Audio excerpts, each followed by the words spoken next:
Olá pessoal, vamos a mais um encontro da nossa Química de Pai para Filho.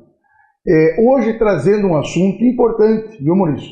Que aparece muito nas provas do Enem, mas em qualquer vestibular, que refere-se à poluição do meio ambiente. Essa matéria, ela pode cair não só na prova de Química, como na prova de Biologia, numa prova de Geografia, ou até mesmo um texto lá de redação, para você escrever sobre isso. Maurício, aonde a poluição é mais intensa? Nas grandes cidades ou no interior do Brasil? Nas pequenas cidades? Nas grandes. Tá. Me explique por quê. Porque, como vocês sabem, nas grandes cidades tem muitas indústrias, muitos carros que emitem gases poluentes para a atmosfera. Sim, mas isso vai gerar poluição. Me diga um tipo de poluição que esses gases na atmosfera podem gerar. Qual poluição? Efeito estufa. Efeito estufa é um outro. Chuva ácida. Chuva ácida. Maurício, efeito estufa e chuva ácida aparecem direto nas provas, direto, em qualquer vestibular, desde o mais concorrido até o menos concorrido. A prova da FUVEST, todos nós sabemos, você sabe, Maurício, né? Seu padrinho é de São Paulo, né? Maurício, um grande abraço a você, percebeu?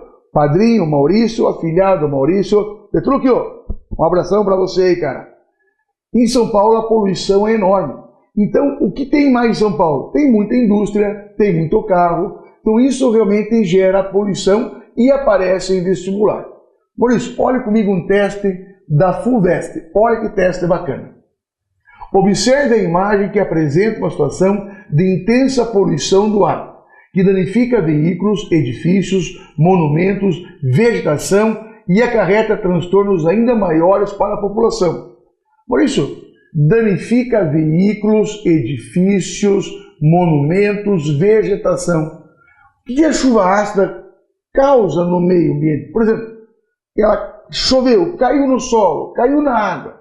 O que vai mudar do solo? O que muda da água? O solo fica infértil, que ele fica ácido. Eu acho que a palavra infértil é perigosa. Ele perde fertilidade. O homem tem que corrigir esse solo, tentando neutralizar essa acidez do solo, né? Sim. A palavra infértil, eu acho que não é bem colocada. Às vezes, Maurício, aprenda essa também, numa prova discursiva, como é a questão da FUVEST, eu quero expressar uma ideia, mas a palavra que eu coloco não é a mais correta. Eu preciso sempre colocar a palavra correta. Por isso que é importante, filhão, escuta isso e passa. E também você, meu aluno, é importante ter um grande número de palavras e ter um vocabulário legal. Leia mais, leia revistas, leia jornais, assista a TV, procure aumentar o seu vocabulário para trocar palavras que são parecidas às vezes, mas não representam a mesma coisa. Esse foi um caso, né? Então o pH torna-se mais ácido da água, do solo, causa destruição das folhinhas dos vegetais, danifica os veículos, causa corrosão, que é chamado de oxidação desses materiais. Maurício, faremos um dia para frente aí uma aula sobre oxidação dos metais, tá? Que é a corrosão e também a proteção. Vamos combinar? Vamos marcar um dia uma aula sobre galvanização? Vamos. Sempre aparece isso na prova. Combinado? Vem com a gente? Vem assistir? Então tá, fica prometido. Uma aula sobre galvanização para te ajudar. Vamos lá então? Okay. Olha o que mais ele fala. Trata-se de chuvas com poluentes ácidos ou corrosivos, produzidos por reações químicas na atmosfera. Maurício, olha aqui. A FUVEST deu toda essa figura, essa imagem. Então, antes de você ler a pergunta, leia a figura, leia a imagem, traduza isso. Usina termoelétrica, indústrias, emitindo poluentes para a atmosfera, gases, tá? Lado A, chama de lado A, emissão A, fotooxidação, transformação química, formando algo B, deposição seca, ou seja, poluentes que vão se depositar sem chuva, deposição úmida, com a chuva ácida, partículas suspensas que vão caindo aqui, atingindo as residências, chuva ácida, aqui embaixo veículos transitando. Então já tive uma visão geral da figura, Maurício. Então, indústrias liberando gases que vão reagir formando poluentes que vão descer de forma seca, como partículas suspensas, ou na forma molhada, que é a chuva ácida, ok? Ok. O que ele fala para a gente? Com base na figura e em seus conhecimentos, Identifique em A 2 óxidos que se destacam e em B os ácidos que geram a chuva ácida, originados na transformação química desses óxidos. Maurício, os principais óxidos que geram chuva ácida. Óxidos de enxofre e de nitrogênio. Olha aqui alguns exemplos. SO3, nome dele? Trióxido de enxofre. NO2, nome dele? Dióxido de nitrogênio. E aqui um outro gás que é mais comum, que é o dióxido de carbono. O famoso gás carbônico. Esses aqui geram acidez na chuva. Em B, ele quer os ácidos que eles geram. Veja, em B destacam-se SO3, trióxido de enxofre, que a água forma ácido sulfúrico. Isso.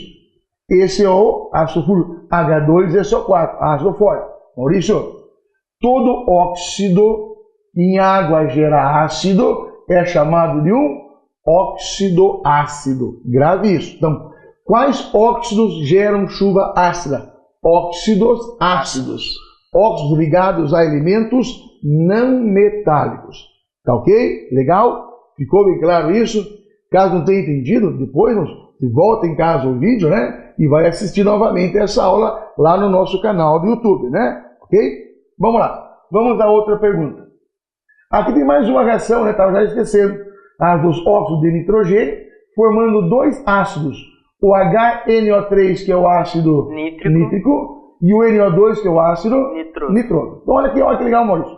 3 ácidos, ó, sulfúrico, nitroso e nítrico, formadores da chuva ácida. Vamos lá. Na letra B, explique 2 medidas adotadas pelo poder público para minimizar o problema da poluição atmosférica na cidade de São Paulo. Você tem 16 anos, está começando agora a entender esse mundo, assim como muitos de vocês, né? E muitas dessas medidas, às vezes, Maurício, são medidas que contrariam a vontade popular. São medidas que causam uma revolta popular, não são belas aos olhos do povo, mas devem ser tomadas. Se você fosse um governante de uma cidade, tem que tomar medidas para melhorar essa poluição, mesmo desagradando a população. Quais medidas você tomaria?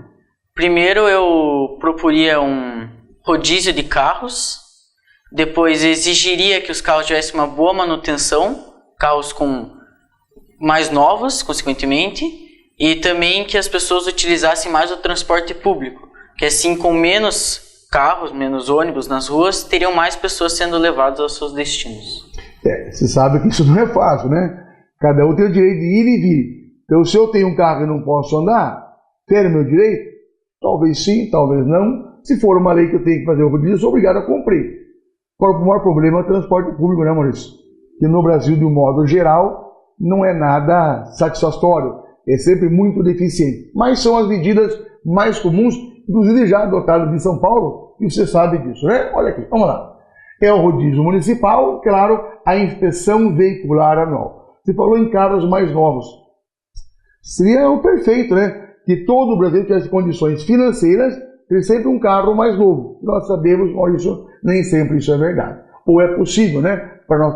Mas depende de você e de vocês aí, que vão assumir o poder daqui a alguns anos, modificarem essa história do Brasil. De um país com maior igualdade, com mais... todo mundo tendo condições de viver melhor, né? Ok? Ok. Maurício, valeu. Temos um próximo encontro pela frente aí. Moçada, muito obrigado pela sua atenção. Visite o nosso site www.professorortigão.com.br. Estamos juntos nessa caminhada rumo ao sucesso. Um abraço.